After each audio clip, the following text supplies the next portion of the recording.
रात के 2 बजे 193 पैसेंजर के साथ ये फ्लाइट 4000 फीट की ऊंचाई पर उड़ रही थी।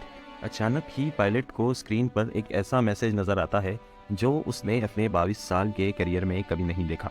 और इस मैसेज को देखते ही पायलट उन 193 पैसेंजर की जान के बारे में सोचने लगे। मिस्ट्री अल्टीमेटम के इस वीडियो में हम आपका स्वागत करते हैं। अगर आप चैनल पे नए हो तो चैनल को सब्सक्राइब कीजिए और इस वीडियो को लाइक कीजिए। ये बात है 23 अगस्त साल 2001 की। लगभग रात के 2 बज रहे थे। फ्लाइट 236 रनवे से रवाना होने के लिए तैयार हो जाती है। टेक ऑफ की सारी प्रोसीजर को कंप्लीट करते हुए पायलट प्लेन को रनवे पे चलाना शुरू करते हैं। रात के 2 बजे आसमान तारों से टिमटिमा रहा था और ये प्लेन टेक ऑफ करता है। प्लेन को टेक ऑफ करे थोड़ा वक्त गुजर जाता है और फिर अचानक ही प्लेन की स्क्रीन पर एक ऐसा वार्निंग पायलट को और कैप्टन को नज़र आता है जिसने पूरे क्रू और पूरी टीम को दहला के रख दिया। पायलट ने ऐसा मैसेज अपने 22 साल के करियर में आज से पहले कभी नहीं देखा था।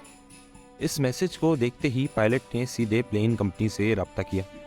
इस मैसेज में ये बताया जा रहा था कि सेकंड इंजन का फ्यूल अचानक ही कम हो चुका है और यही मैसेज पायलट ने प्लेन कंपनी को भी बताया।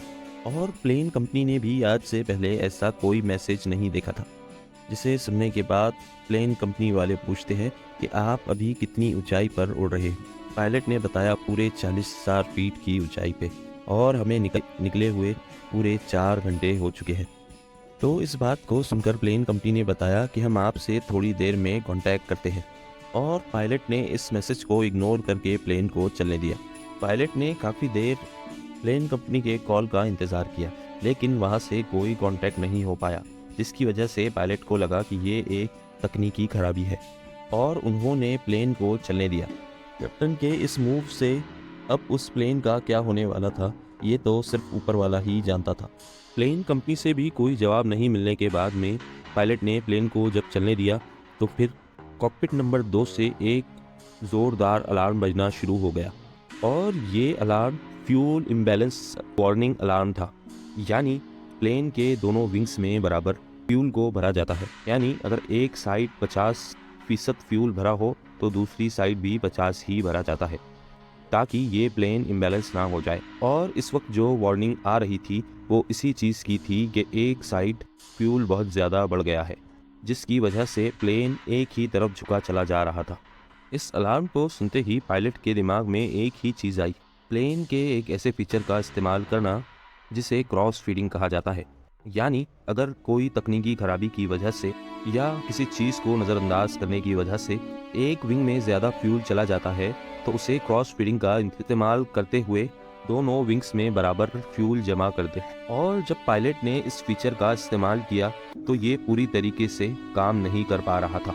फिर पायलट के दिमाग में बहुत सारे सवाल खड़े हो गए कि आखिर प्लेन का फ्यूल इम्बैलेंस कैसे हो रहा है और प्लेन में प्रेशर इतना ज़्यादा बढ़ चुका था कि उसे संभाल पाना बहुत मुश्किल हो जा रहा था।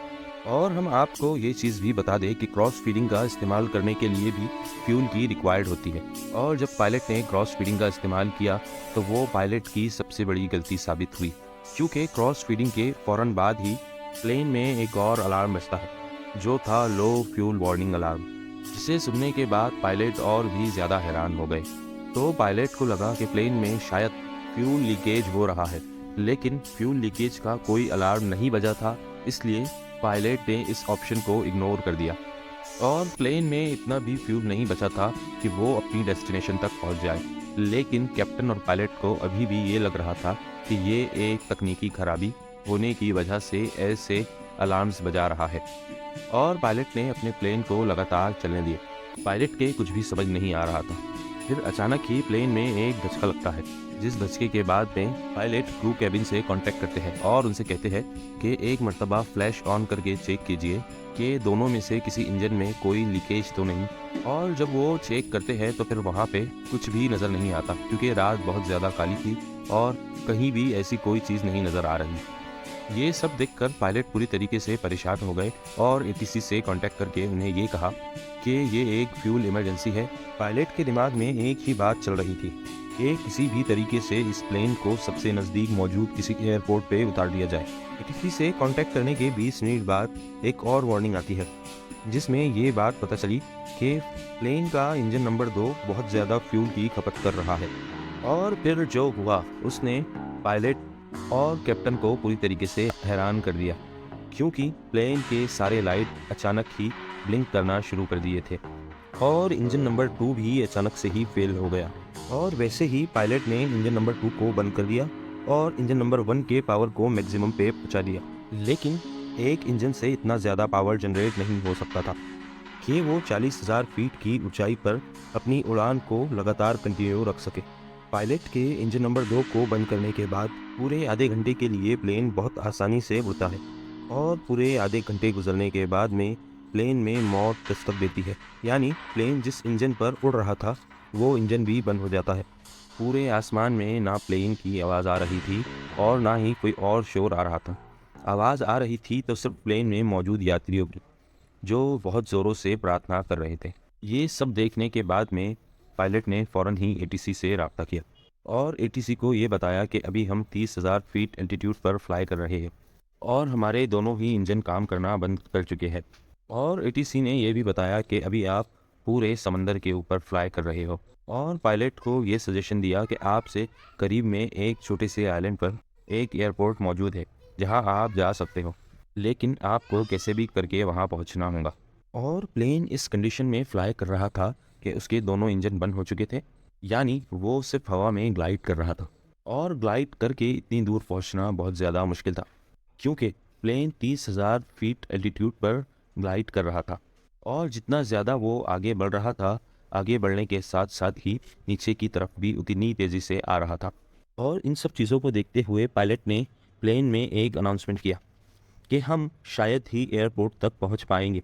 हो सकता है कि प्लेन समंदर में कहीं क्रैश हो जाए या फिर हमें समंदर के बीच ही कहीं लैंड करना पड़े, तो सारे ही यात्री लाइफ जैकेट पहन ले। जब सारे लोग इतनी ज़्यादा प्रार्थना कर रहे थे तो फिर कुदरत ने अपना कमाल बताना शुरू किया। ये प्लेन हवा के प्रेशर के साथ ग्लाइड करते हुए चलता गया चलता गया चलता गया और एक वक्त ऐसा आया जब वो एक एयरपोर्ट पर जा पहुंचा और फाइनली इस एयरपोर्ट पे लैंड भी कर दिया। लेकिन अभी भी मुश्किलें ख़त्म नहीं हो पाई थी। प्लेन को लैंडिंग के वक्त रोकने के लिए प्लेन का रिवर्स थ्रस्ट वर्क करता है, जिसकी वजह से ये प्लेन बहुत आसानी से रुक जाता है।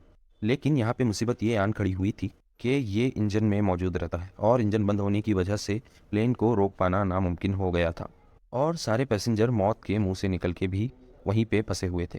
तो पायलट ने अपने 22 साल एक्सपीरियंस का इस्तेमाल करते हुए प्लेन के सारे डिस्क ब्रेक को पूरे फोर्स से लगाना शुरू कर दिया, जिसकी वजह से प्लेन के एक करते हुए चारों टायर जगह पे ही फट गए और फाइनली प्लेन इस रनवे पर रुक गया और ऊपर वाले के करम से सारे ही लोगों की जान भी बच गई। और इतनी घातक लैंडिंग करवाने की वजह से कैप्टन और पायलट को हीरो बना दिया गया।